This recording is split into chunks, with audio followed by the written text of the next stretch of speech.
Welcome back to my channel. My name is Rahul and you're watching Bihar Today. So in this video we are going to discuss semester 6 botany theory paper and इस बार जो आपको semester 6 में syllabus मिला है वो है economic botany and biotechnology. ये आपके basically BSc life science botany paper में आपको पढ़ना है।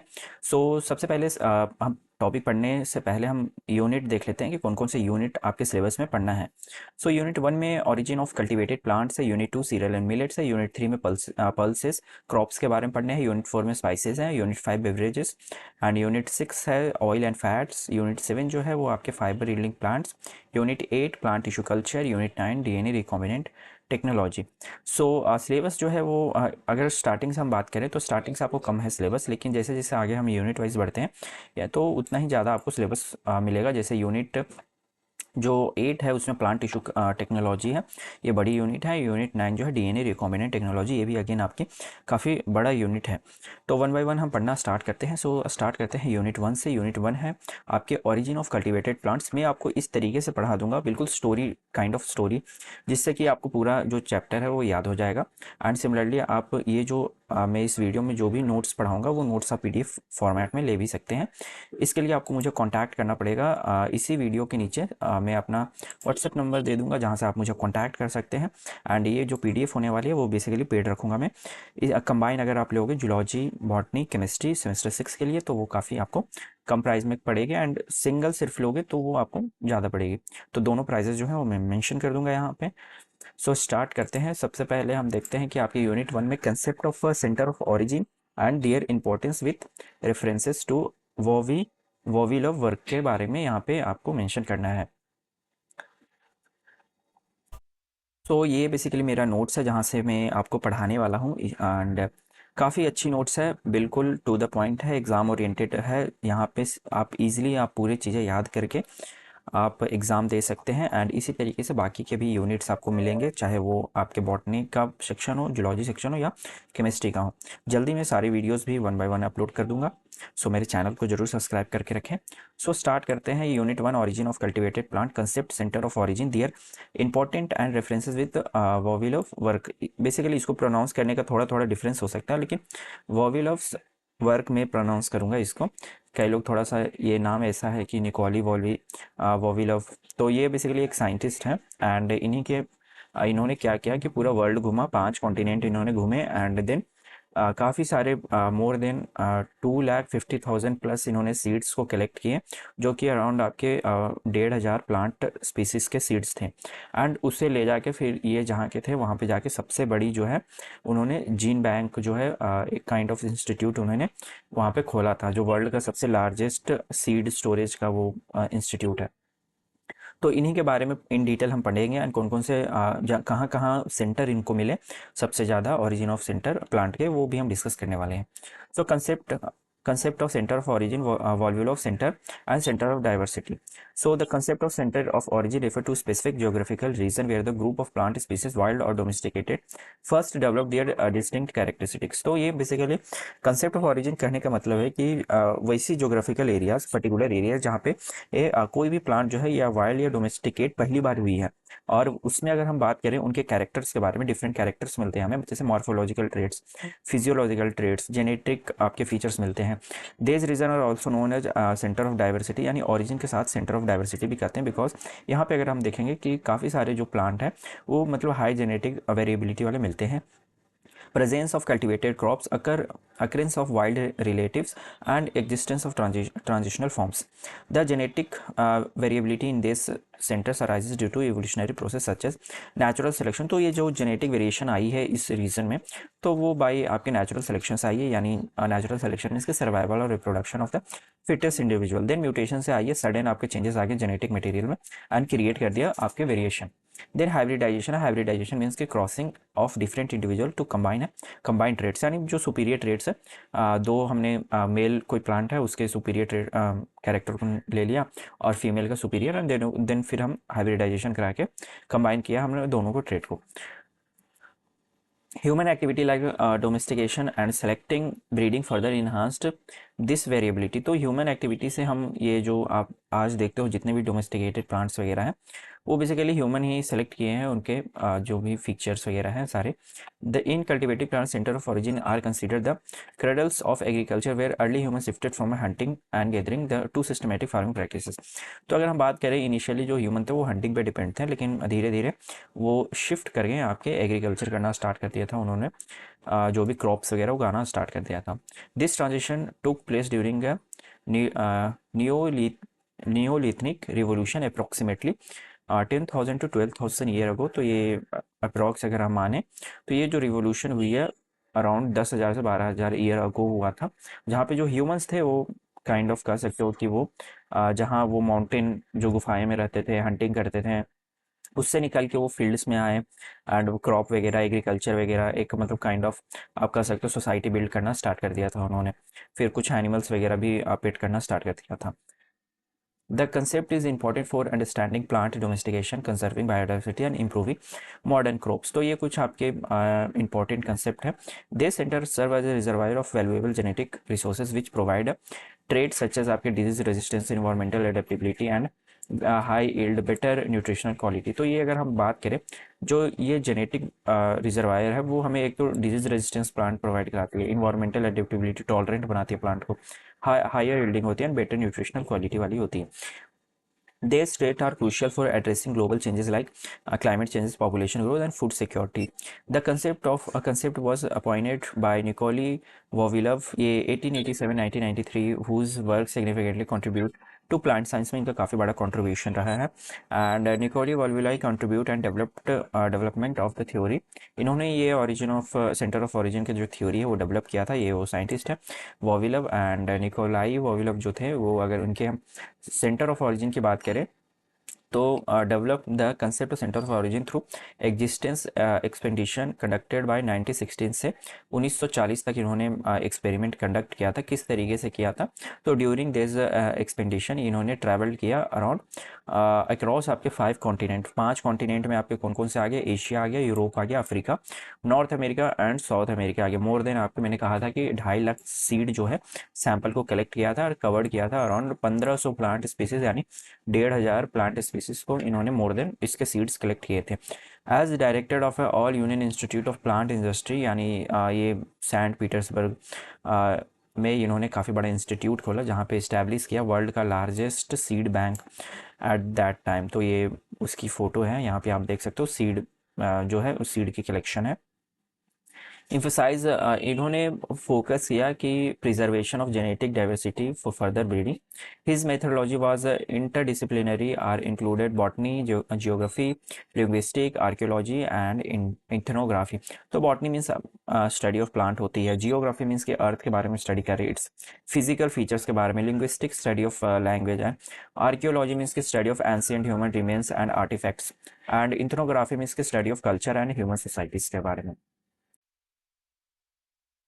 So Vavilov proposed that the region with maximum diversity of crop varieties। तो उन्होंने वैसे रीजन को चूज़ किया जो कि काफ़ी मैक्सिमम वेराइटीज़ वाले, मतलब मैक्सिमम प्लांट के वेराइटीज़ वहाँ पे मिल रहे हैं, along with wild progenitors and endemic species like indicates the primary center of domestication। तो अगर कोई वैसी स्पीसीज़ है इंडेमिक उसके अलावा कहीं और नहीं मिल रही, सिर्फ उसी रीजन में मिल रही है, तो हम ऐसे मान के चलते हैं कि वो प्राइमरी सेंटर ऑफ, यानी पहली बार मतलब वो प्राइमरी प्लेस है आपके। तो इवोल्यूशन ऑफ वॉविल ऑफ थ्योरी के बारे में बात करें तो इन्होंने स्टार्ट किया था development progressive over a time. 1924 तक इनिशियली ये प्रपोज कर चुके थे 3 सेंटर को, फिर 26 में एक्सपैंड करके 5 सेंटर्स इन्होंने किए थे, फिर 29 में 6 सेंटर, फिर 31 में आपके 7 सेंटर हो गए, 35 में 8 सेंटर एंड 1940s में इन्होंने फाइनलाइज यानी रिवाइज किया कि फाइनल रिवीजन इनका था कि 7 सेंटर्ड ही हैं पूरे ऑल, मतलब जो भी इन्होंने 5 कॉन्टिनेंट इन्होंने घूमा। These revisions were based on new expedition data and improved classification criteria। So he introduced genetic criteria like आपके dominant allele found in primary center, ancient domestication and जो recessive allele है जो कि secondary center है later spread हुई है and adapt हुई है।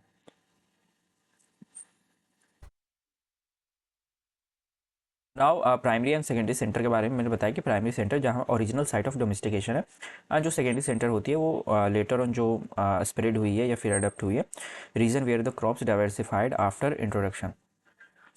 ही emphasise that human selection accelerate करती है इवोल्यूशन को। अगर ह्यूमन सेलेक्ट कर रही है कोई भी चीज़ों को तो वो इवोल्यूशन को काफ़ी तेज़ कर देती है। Domestication involve both unconscious selection यानी early humans and conscious breeding यानी later agriculture. So centre of origin often coincide with ancient agriculture civilization regions with a rich genetic diversity। End of career and legacy की बात करें यानी जो वॉल्विलोव थे, ये काफ़ी अच्छे साइंटिस्ट थे, ऑल ओवर द 5 कॉन्टिनेंट गए। एंड सबसे बड़ा अगर इनकी बात करें, जो कंट्रोवर्सी हुई थी, इनकी कैरियर एंड लेगेसी ख़त्म हुई थी, वो इन्होंने अपोज किया कर दिया था कोई अदर साइंटिस्ट को। कॉन्फ्लिक्ट हुई थी आपके जोसेफ स्टालिन के साथ एंड इनको फिर 1940s में अरेस्ट कर लिया गया था। एंड काफ़ी सैड की बात है कि ये प्रिजन में ही इनकी मौत हो गई थी 1943 में। तो जितने भी आप ग्रेट साइंटिस्ट जिन्होंने सच में दुनिया को कुछ बेहतरीन दे के गया है, वो कहीं ना कहीं उनका अपोज हुआ है। एंड उस टाइम उनकी वैल्यूज़ नहीं रही और उनकी काफ़ी मतलब काइंड ऑफ आप कह सकते हो कि दर्दनाक मौतें हुई है। Despite this his contribution remain significant है influence on plant genetic breeding. Still इनकी जो वर्क है वो काफ़ी अच्छी थी। Foundation of a modern gene banks, अगर आपको याद होगा जॉर्ज मेंडल, तो उनकी भी कुछ ऐसी थी, उन्होंने भी प्रपोज किया था पहली बार जेनेटिक्स में। बट उनको भी ह्यूमिलेशन मिला कि आपने बायो में स्टैट्स यूज़ किए हैं, मैथमेटिकल कैलकुलेशन किए हैं। फिर उनके मरने के बाद 50 साल के बाद वापस से रीडिस्कवर हुई उनकी वर्क एंड देन फिर उनको कहीं ना कहीं रिकॉग्निशन मिली है। पर बट उस टाइम वो चीज़ें नहीं मिली, मे बी वर्ल्ड उस टाइम तैयार नहीं थी उनको एक्सेप्ट करने के लिए। तो उसी तरीके से ये वॉविलोव थे, ये उनके ड्यूरिंग अरेस्ट का पिक्चर है। Foundation of a modern gene banks and legacy continue through the institution like Vavilov institute. तो उनके आज भी इंस्टीट्यूट है जो कि हम मानते हैं रशिया एकेडमिक ऑफ साइंस। ये भी हो सकती है कि रशियन साइंटिस्ट थे, तो मेनली जो यूएसए के साइंटिस्ट हैं उन्हें डोमिनेटेड हम मानते हैं एंड काफ़ी बेहतरीन मानते हैं। रशियन साइंटिस्ट को उतना, चाहे वो कितना भी बेहतरीन क्यों ना काम कर ले, बट रशियन साइंटिस्ट को काफ़ी उतनी वर्ल्ड लेवल पे अच्छा नहीं माना जाता है, ना ही उनको नोबेल प्राइज़ दी जाती है, चाहे वो कितना ही क्यों ना बेहतरीन काम कर लें।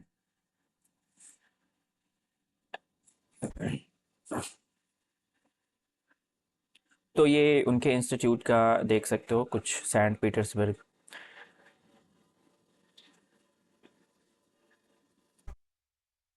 यहाँ पे अब कुछ Vavilov final framework of centre of origin के बारे में बात की गई है। जैसे वॉविलोव थे वो आइडेंटिफाई किया था 7 to 8 प्राइमरी सेंटर। एंड ये जो सेंटर थे मेनली आपके लोकेटेड थे ट्रॉपिकल रीजन, सब tropical reason and specially in a mountain areas. Tropical region जो इक्वेटर के पास है, जहाँ की टेम्परेचर थोड़ा ज़्यादा होती है। सब ट्रॉपिकल काइंड ऑफ कह सकते हो, थोड़ा नियर बाय आप कह सकते हो, नियर बाय के middle equator between equator and polar कह सकते हो, जहाँ पे आपको हर तरीके का वेदर मिलेगा, रेनी भी मिलेगा, टेम्परेचर कम रहेगी वहाँ पे। एंड माउंटेन एरियाज, तो ये तो हाई एल्टीट्यूड वाली आपके आगे। Now the centre are not specific fixed point but broader geographical zone थे and this zone often overlap करती थी with each other, coincide with biodiversity hotspot and Vavilov थे ये बेस्ड ऑन 1935 मॉडल। 8 सेंटर को इन्होंने रखा था, बट लेटर ऑन मैंने बताया कि 1914 में वापस से रिवाइज करके इन्होंने resultant in 7 centre in final version रखा। This changes were due to new experimental and field data and improve किया था इन्होंने साइंटिफिक अंडरस्टैंडिंग को। Following mentioned is based on 1935 आपके centre model with a note on later variation. ये कुछ centre है, आप देख सकते हो यहाँ पे।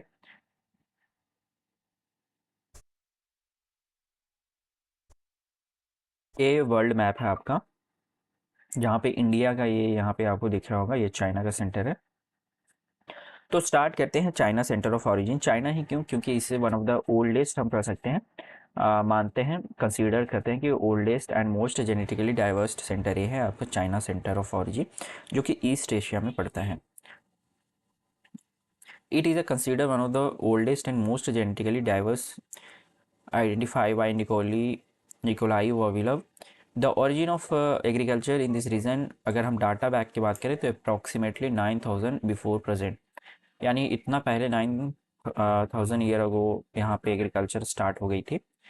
This centre is characterised by high आपके genetic variability among cultivated plants मिलते हैं, presence of wild relative and ancestral growth forms मिलते हैं, डाइवर्स इकोलॉजिकल कंडीशन है स्पेशली इन माउंटेन टेरेंस में।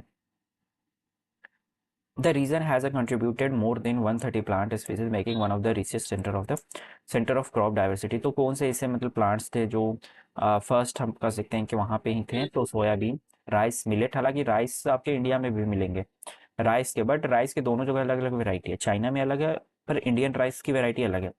मिलेट है, पीच है, एंड एप्रिकॉट एंड टी। तो एप्रिकॉट एंड पीच ये कुछ इस तरीके का फ्रूट ही है ये। फिर इसके बाद क्रॉप्स की बात करें तो cereals, rice, millet, legume, soybean. Fruit में पीच एंड एप्रिकॉट। ये आपका पीच जो है वो थोड़ा सा लार्जर साइज़ की होती है, फुंजी स्किन होती है, और ये आपका एप्रिकॉट जो है वो स्मॉलर साइज होती है, स्मूथ इसके स्किन होते हैं। देन बेवरेजेस में आपके टी हो गई, ये कॉफ़ी है, ये टी प्लांट है आपके Coca. Combination of favorable climate condition and human domestication practices contributed to development and diversification of this group। So next आपके सेंटर आ गए इंडिया, इंडियन यानी हिंदुस्तानी सेंटर ऑफ ओरिजिन। ये साउथ एशिया में पड़ती है आपकी, यानी इंडिया वाला पार्ट आप कह सकते हो, जहाँ इंक्लूडिंग रीजन आपके इंडिया, पाकिस्तान, बांग्लादेश मिलते हैं। तो ये रीजन यहाँ पे पूरा लिया गया है। मीन्स कि डिवाइडेड वाला पार्ट नहीं, कि आज हम देखते हैं कि पाकिस्तान एक अलग कंट्री है, बांग्लादेश अलग है, एंड इंडिया अलग है, बट यहाँ पे ये पूरा है। अगर हम Indian Hindustani centre of origin करें तो इसमें आपके इंक्लूड होते हैं इंडिया, पाकिस्तान, बांग्लादेश। सो यहाँ पे भी ये भी अगेन आप कह सकते हैं कि 8,000 to 10,000 BP अगो ये बैक इतना आपको डाटा मिलता है। एग्रीकल्चर यहाँ पर डोमेस्टिकेटेड प्लांटें मिलती हैं। The centre is characterise by high genetic diversity of plant species, presence of tropical sub tropical climate condition. Tropical means बताया था कि ये नियर इक्वेटर होती है, हाई टेम्परेचर होती है, हैवी रेनफॉल होती है इस रीजन में। Sub tropical region just outside the tropic, यानी with moderate temperature and seasonal यहाँ पे क्लाइमेट होती है। Abundance of wild relatives and cultivated forms. Major crops की बात करें इस सेंटर में तो आपके राइस मिलते हैं। मैंने राइस के बताया है कि दोनों जगह अलग अलग वैरायटी होती है। जैसे इंडिया में बासमती राइस की वैरायटी मिलती है, अच्छे क्वालिटी की राइस। एग प्लांट्स हो गए, एंड एग प्लांट्स बेसिकली बैगन, ब्रिंजल को कहते हैं, and cucumber, then sugarcane, cotton, mango.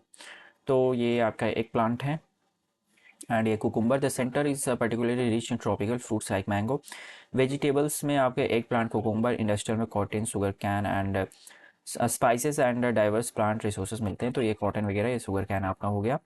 Then the diversity in this region is influenced by favourable monsoon climate. तो ये भी काफ़ी एक बड़ा इन्फ्लुएंसिंग फैक्टर है कि long history of human domestication and cultivation. Now move to next, आपके centre of origin है आपके central Asiatic centre of origin.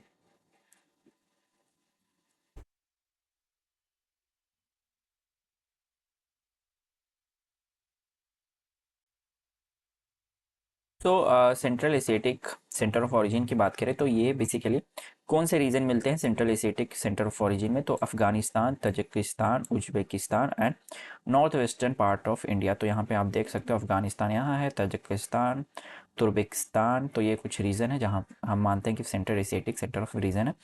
Mainly associated with arid, semi arid region मिलती है, एंड कॉन्टिनेंटल क्लाइमेट कंडीशन ये है basically. इससे arid means की dry region kind of आप कह सकते हो। It is characterized by adaptation of crop to dry environment, presence of diverse genetic form of temperate crops and availability of wild and cultivated plant varieties। So major crops जो है वो originated from this center includes, आपके कौन कौन से crops जो है इस सेंटर में मिलती है, तो wheat, barley, pea, carrot, apple and center of particular legumes में pea, vegetables में carrot, cereals में wheat, barley भी kind of आपकी cereals ही होते हैं, and fruit में apple मिलते हैं। तो ये आपके wheat है, barley, wheat हालांकि most जो cereal है वो ग्रो की जाती है, फिर बार्ले है, एंड मिलेट, वीट, ओट्स, राई। तो ये वीट है आपका, ये आपका बार्ले है। And the diversity in this region is influenced by harsh climate होती है, लो रेनफॉल, एंड तो इसी अकॉर्डिंग आपको जो प्लांट है वो भी अडेप्ट करते हैं, स्ट्रेस टॉलरेंट होते हैं। नाउ फोर्थ आपका सेंटर ऑफ ओरिजिन है नियर ईस्टर्न सेंटर ओरिजिन, जो कि फर्टाइल क्रिसेंट हम कहते हैं। ये आपके लोकेशन की बात करें तो एशिया माइनर है, including present day Iran, Iraq and Turkey वगैरह आ गया। This historical reference as a fertile crescent कहते हैं, and Christian saved zone characterized by relatively fertile soil, favourable climate condition and compare to surrounding arid region, strategic location between a continent and facilitate early human settlement and agriculture innovation. तो Iran, Iraq वगैरह के part आते हैं यहाँ पे, आप देख सकते हो। ये मैप है बेसिकली फर्टाइल क्रेसेंट का, जहाँ पे ये इजिप्ट का पार्ट आ गया, ये आपका यहाँ पे मेडिटेरियन वगैरह सी आ गया, तो ये इराक ईरान का पार्ट है। जहाँ से historical significance origin of agriculture की बात करें तो विद एविडेंस डोमेस्टिकेटेड अगर हम देखें तो 11,000 ईयर बिफोर यहाँ पे मिलती है, represent earliest region where human transition from a hunter gather lifestyle to settle agriculture. So इसी रीजन में जो हंटिंग टू एग्रीकल्चर शिफ्ट है डोमेस्टिकेटेड प्लांट की तरफ, वो आपको मिलती है। Now climate and environmental condition की बात करें तो fertile crescent possesses Mediterranean type climate characterised by wet winter and dry summer आपको मिलेंगे, and such condition were highly suitable for a growth of early domesticated crop, and presence of rivers like Tigris and Euphrates contribute to soil fertility and irrigation. यानी जो खेतों को पानी मिलती है basically इन्हीं रिवर से मिलती है, सपोर्ट करती है एग्रीकल्चर डेवलपमेंट को। मेजर डोमेस्टिकेटेड क्रॉप्स में आपके वीट मिलते हैं, बार्ले मिलते हैं, लेंटिल एंड चिकपी बेसिकली चना को कहते हैं, एंड फ्लेक्स एंड ग्रेप। तो ग्रेप्स वगैरह आपने देखा होगा कि काफ़ी इस रीजन में ईरान इराक वगैरह में वो पूरा ग्रेप्स को भी प्रिजर्व कर लेते हैं मीठी काइंड ऑफ। अगर आप वर्ल्ड की जो ट्रैवलिंग ब्लॉग्स देखते होगे तो कई लोग वो दिखाते हैं ईरान इराक में कि अभी तो वॉर चल रहे हैं, बट वहाँ पे जो ग्रेप्स है उसे काइंड ऑफ आप कह सकते हो मीठी का ना ये में करके वो स्टोर कर लेते हैं प्रिजर्व, तो बिल्कुल फ्रेश रहती है ऑफ सीजन में भी जब वो निकालते हैं। तो एग्रीकल्चर इंपॉर्टेंट इन कंट्रीब्यूशन काफ़ी मॉडर्न यहाँ पे देखने को मिलती है। मेरे डोमेस्टिकेटेड क्रॉप बिकम है ग्लोबली इंपॉर्टेंट स्टेपल्स है, and culture and economic impact permanent human settlement है इस रीजन में, एंड ट्रेड वगैरह तो होती ही हैं। नाउ मेडिटेरियन सेंटर की बात करते हैं तो इसमें आपके साउथ यूरोप वाले पार्ट आ गए एंड नॉर्थ अफ्रीका वाले पार्ट आपको मिलेंगे। तो ये मेडिटेरियन सी है, ये यूरोप अफ्रीका वाला पार्ट है। यहाँ पर अगर हम क्लाइमेट की बात करें तो माइल्ड वेट विंटर मिलती है और हॉट ड्राई समर मिलती है। तो मेनली इस रीजन में अगर आप देखो तो यहाँ पे स्टबल वगैरह यानी अ, जो मतलब एनिमल्स को चारे में के तौर पे खिलाते हैं ना, उस तरीके का क्रॉप्स यहाँ पे आपको ज़्यादा ग्रो की जाती है, यानी एनिमल फीडिंग के लिए रिफ्लेक्ट मिक्स्ड फार्मिंग सिस्टम यहाँ पे मिलती है, जहाँ पे क्रॉप के साथ आपके एनिमल जो स्टबल है आ, वो भी चारा एक कह सकते हो और वो भी ग्रो की जाती है।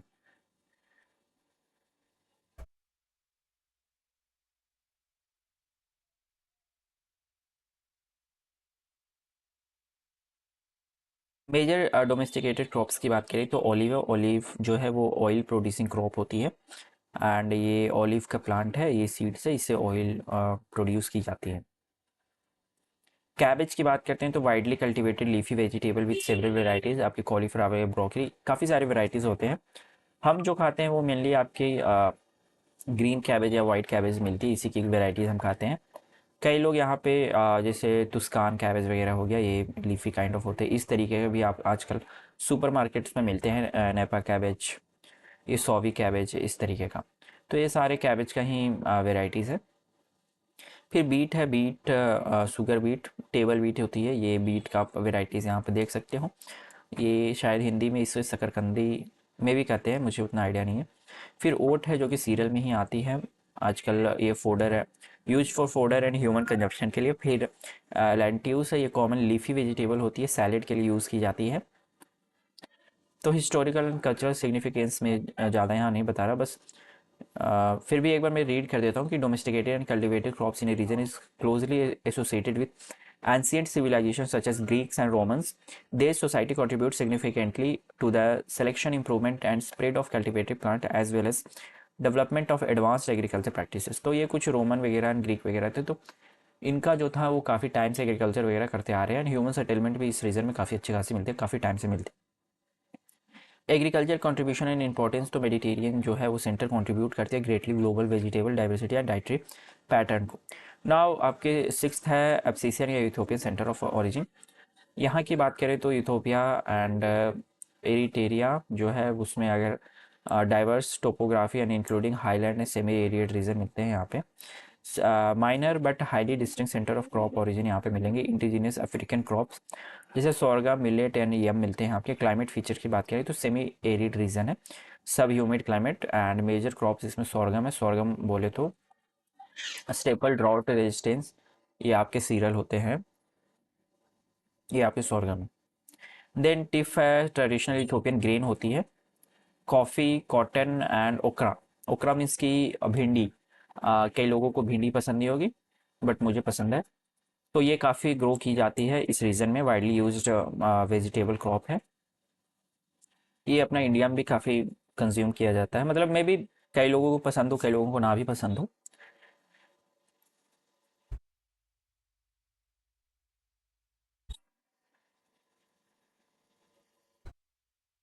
कैरेक्टरिस्टिक्स ऑफ क्रॉप्स की बात करें तो हाई ड्राउट रेजिस्टेंस, यानी जितने भी सेमी एरिड रीजन है तो ऑफ कोर्स यहाँ पे लो रेनफॉल होगी, तो जो प्लांट्स है वो थोड़ा सा कहीं ना कहीं टॉलरेंट होंगे ही, उस काइंड ऑफ इन्वायरमेंट में अडेप्टेशन शो करेंगे। Adapted to nutrient poor soils and variable rainfall, poses a rich genetic variability, uses a crop improvement. Agriculture importance की बात करते हैं तो source of important food fibre and beverages crop play करती है crucial role in global agriculture and plant breeding programme के लिए। Now ये लास्ट आपका आते हैं south Mexican central American Meso American centre of origin. तो ये आपके, हालांकि इसके बाद भी एक शायद मिलेगा साउथ एंड नॉर्थ में भी। एक सेकेंड में कंफर्म कर लेता हूँ। Okay, south American centre of origin. ये मैक्सिकन यानी सदर्न पार्ट का ही बात कर रहा है, यानी साथ ही सेंटर ऑफ ओरिजिन है। तो इसमें मैक्सिको वाला पार्ट आ गया, गुटेमाला एंड होंडुरस, ये कुछ का वहाँ के स्टेट्स होंगे। एंड कैरेक्टराइज बाय ट्रॉपिकल, यहाँ पे मैं प्रोनाउंस अच्छे से नहीं कर पाया तो मुझे माफ़ करना, क्योंकि उनकी स्टेट के नाम है। तो यूनाइटेड स्टेट ऑफ अमेरिका, जहाँ पे tropical sub tropical climate of ecosystem, ये तो काइंड ऑफ आप कह सकते हो कि जो यूएसए है उन्होंने काफ़ी अपनी जो प्लांट कल्चर है वो काफ़ी आर्टिफिशियली भी ग्रो कराते हैं, एंड मेनली वो हाइब्रिड वाले ही। तो ओरिजिनल वाले तो ऑलमोस्ट लॉस कर दिए हैं। ओरिजिनल वाले आपको इंडिया चाइना इसी रीजन में मिलेंगे। टाइम ऑफ जो अभी भी ये सब ट्रेडिशनल जो प्लांट्स हैं उन्हें प्रोटेक्ट करके रखा है। Time of origin crop domesticated in this centre dates back approximately, अगर हम बात करें 5000 to 4000 BP, associated early agriculture civilization of the new world, significance recognition as a major new world center of origin and crucial होती है development of staples crops and support large population. Major जो यहाँ पे crops originate होते हैं वो आपके मेज, कॉमन बीन या स्क्विस, ये सब पंपकिन वगैरह आपने देखा होगा। Tomato and cotton. कॉटन सबसे ज़्यादा, अगर हम बात करें अमेरिकन कॉटन ही जो है वो ऑल ओवर द वर्ल्ड देखते हो जो फाइबर्स में यूज़ होते हैं, इंडस्ट्रियल फाइबर्स में वो होती है। Characteristics of crop high nutritional values and specially मेज एंड बीन्स, उनके जो मेज़ वगैरह है ना वो ट्राई कर रहे हैं इंडिया में भी बेचने की। जो आप स्वीट कॉर्न देखते हो वो क्या है, एक एग्जॉटिक ही तो है मेज़, मतलब बाहर का ही जो मेज़ है। Adapted to warm climate and seasonal rainfall होती है, एंड शो करते हैं significant genetic diversity useful for crop improvement. Agriculture importance की बात करें तो traditional agriculture, American agriculture maize bean squash system ही है। Global food security and diversity, ये कुछ वहाँ पे ancient DNA sheds new light on corn domestication.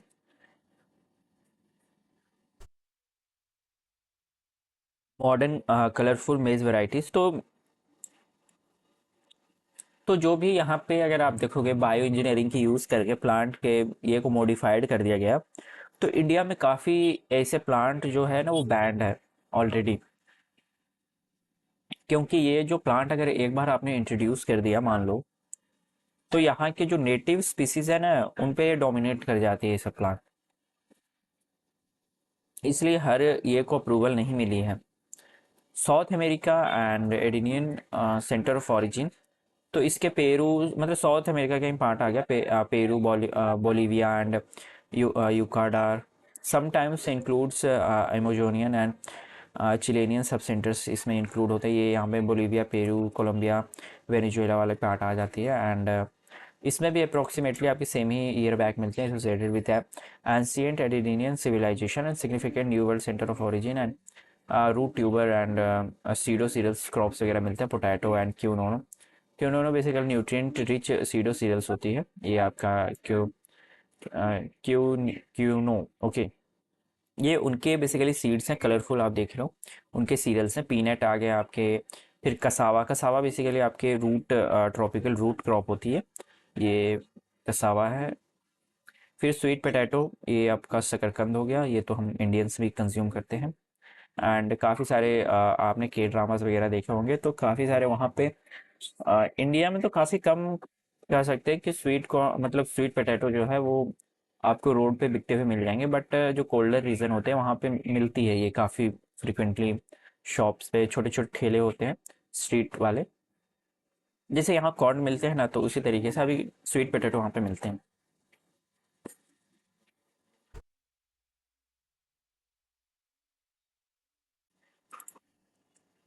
तो कैरेक्टरिस्टिक्स ऑफ क्रॉप्स की बात करें, high altitude poor soils, harsh climate condition, high nutritional value and exhibit genetic diversity and valuable for crop breeding. Agriculture importance की बात करें, provide कराती है essential food security crops globally. Potato and cassava important source of carbohydrate, protein and oils की होती है। Contribute करती है sustainable agriculture and marginal environment को। तो ये जो सेंटर है यहाँ पे कौन कौन से आपके फ्रूट्स क्रॉप सीरियल्स वगैरह है ये यहाँ पे दी गई है। बाकी अब हम मूव करते हैं आपके 1940 वर्जन में। वॉवेरो ने बता दिया कि टोटल 7 सेंटर ऑफ ऑरिजिन है। इसके अलावा उन्होंने समटाइम्स मर्ज भी किया था, centre of two A India and Indo Malaysia को मर्ज करके एक ही सेंटर बताया था इन्होंने। फिर इनकी इंपॉर्टेंस है, origin of references of Vavilov work.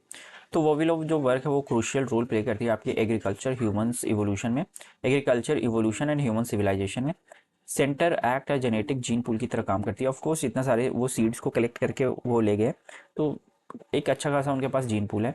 Genetic diversity in this region help to improve crop resilience and against disease based and environmental stresses। Economically crucial होती है। This centres explain the spread of agriculture across different region of the world. Explain करती है आपके near eastern unit contribute to spread of agriculture into Europe and Asia. Similar new center of contributed significantly to global diet after the Columbia Exchange and form करती है conservation perspective। वो भी लोग emphasize करते हैं important in situ preservation of this biodiversity rich region को। He warned about genetic erosion, जैसे इन्होंने ऑलरेडी वार्निंग दे रखी है कि जो मॉडर्न टूल्स वगैरह आ रहे हैं तो उससे ट्रेडिशनल जो क्रॉप वेराइटीज़ है वो लूज़ हो रही है। His work inspired globally।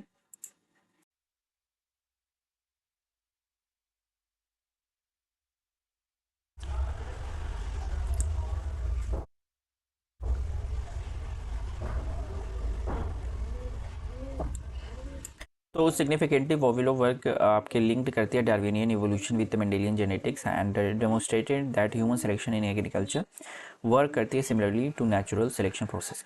तो मेंडल ने भी यही किया था, उन्होंने स्वीट पी का ही कैरेक्टर सेलेक्ट किया था, देन मल्टीपल उन्होंने ब्रीडिंग कराई थी मल्टीपल जनरेशन तक। फिर सुपीरियर कैरेक्टर टॉल ड्रॉफ ऐसा देखा था उन्होंने। मॉडर्न पर्सपेक्टिव एंड इम्प्लीकेशन, ये आप खुद यहाँ पे एक बार रीड कर लेना कि मॉडर्न पर्सपेक्टिव में ऑफकोर्स रिसर्च में काम आएंगे, डीएनए एनालिसिस में काम आती है आपकी। Centre of origin have been propose including New Guinea highlands and climate changes serious threat वगैरह। सेंटर ऑफ ओरिजिन अगर लॉस कर देती है एक्सट्रीम वेदर कंडीशंस में, तो हमारे पास ऑलरेडी हमने प्रिजर्व करके रखा है। Urgent need of conservation of the biodiversity region and Volvo legacy continues to influence modern sustainable agriculture। His concept center of origin helps करती है आपकी bio prospecting for useful trait in crops, for example आपके drought tolerant और sorghum आ गया। फिर similarly paste आपके resistance वगैरह। तो इसके साथ ही आपका ये यूनिट है, यूनिट 1 जो है वो खत्म होती है। एंड यहाँ पे बेसिकली आपके क्वेश्चन है जो आपके एग्ज़ाम्स में पूछे जा सकते हैं, तो यहाँ पे मैंने सारे मेंशन कर दिए। ये देखो पोटैटो को इन्होंने क्या कर दिया, इतने सारे कलरफुल। बायो इंजीनियरिंग यही यही कहा जाता है ना कि हर चीज़ एक्सेप्टेबल नहीं होती। कॉर्न के साथ ही ये देखो इन्होंने क्या कर रखा है, यूएसए, ये सारे यूएसए वाले हैं, जेनेटिक इंजीनियरिंग करके इन्होंने कुछ भी बना दिया है। So thank you for watching and अब हम जल्दी मूव करते हैं आपके यूनिट 2 पे। तो अब हम डिस्कस करते हैं आपके यूनिट 2, जो कि यूनिट 2 में आपके सीरियल एंड मिलेट्स के बारे में पढ़ने हैं। तो मेनली आपके मिलेट्स में wheat, rice, maize, pearl millet, sorghum, finger millet and kodo, यानी राय, बाजरा, रागी, ये सब आपने सुना होगा। तो वन बाय वन पढ़ना स्टार्ट करते हैं। वीट, राइस, मेज, origin, description and part use, इसके एंड इकोनॉमिक इंपोर्टेंस के बारे में पढ़ेंगे।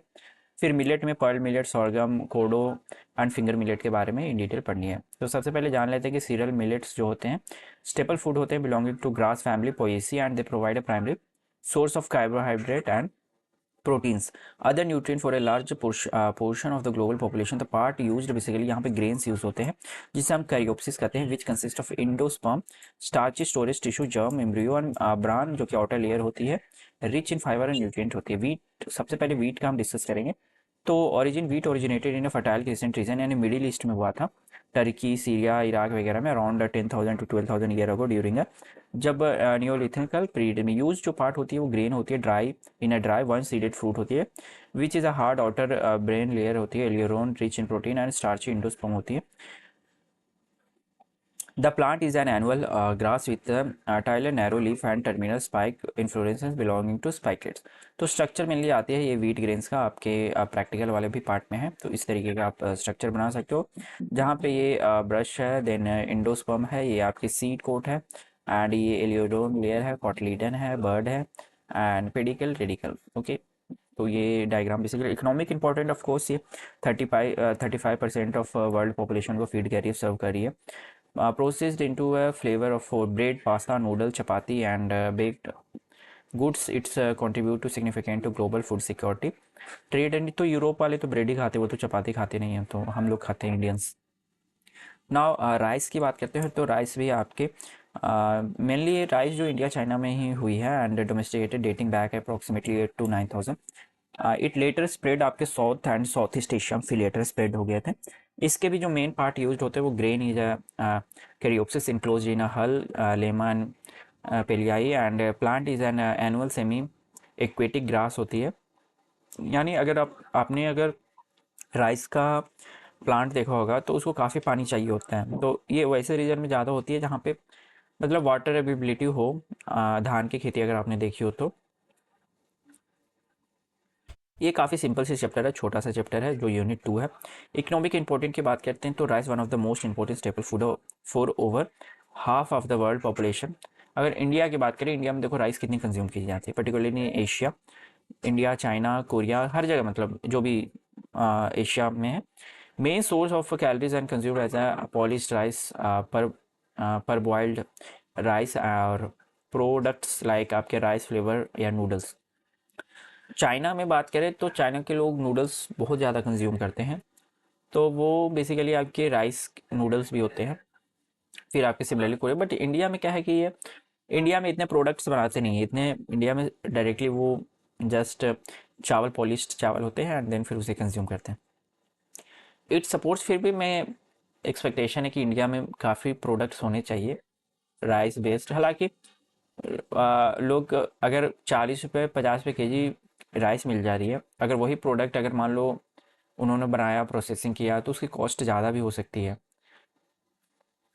अच्छी वैरायटी की राइस भी मिल जाती है, ये भी एक रीज़न है यहाँ पे। एंड स्टार्टिंग से खाते आए हैं तो लोग अपने जो फूड हैबिट है उससे भी अभी के टाइम पे थोड़े थोड़े चेंज हो रहे हैं, बट स्टिल काफ़ी टाइम लगेंगे।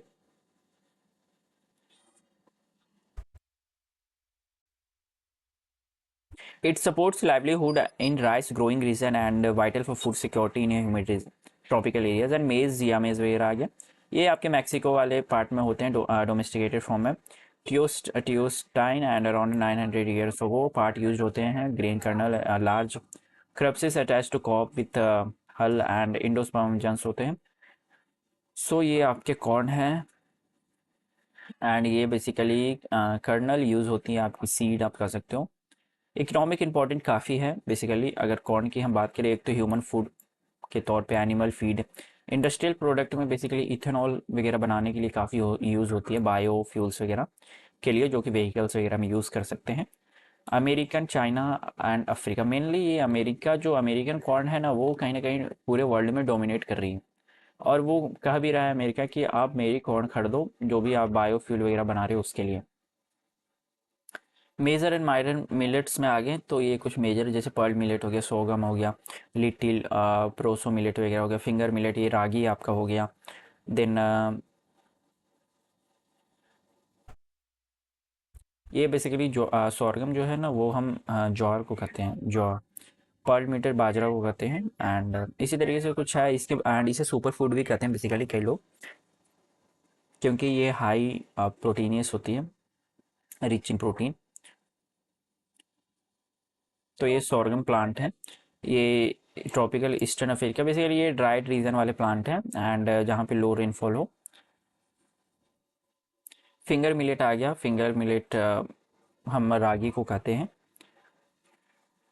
Economic importance staple Africa India, ragi की रोटी लोग खाते हैं मेनली, पर यहाँ पे कोई ओकेशन पे ही खाते हैं, हर टाइम नहीं खाते हैं क्योंकि ये काफ़ी कॉस्टली भी आती है, 800 रुपये ऐसा कुछ केजी आपके रागी के जो आटे आते हैं वो। फिर आपके कोडो मिलेट आ गए जो कि माइनर मिलेट, जबकि नॉर्मल अगर आप वीट से कंपेयर करो तो वीट कितना 35 रुपये किलो, 35 रुपीज़ 40, अच्छा मतलब 40 आशीर्वाद वगैरह के देखो 45 रुपीज़ के जी, बट ये 800 रुपये के जी मिल रही है आपकी, यानी 80 रुपये का 100 ग्राम, समझो डबल रेट सीधा, मतलब जहाँ उसके हाफ रेट में 1 केजी आ जा रही है वहाँ पे ये डबल रेट में।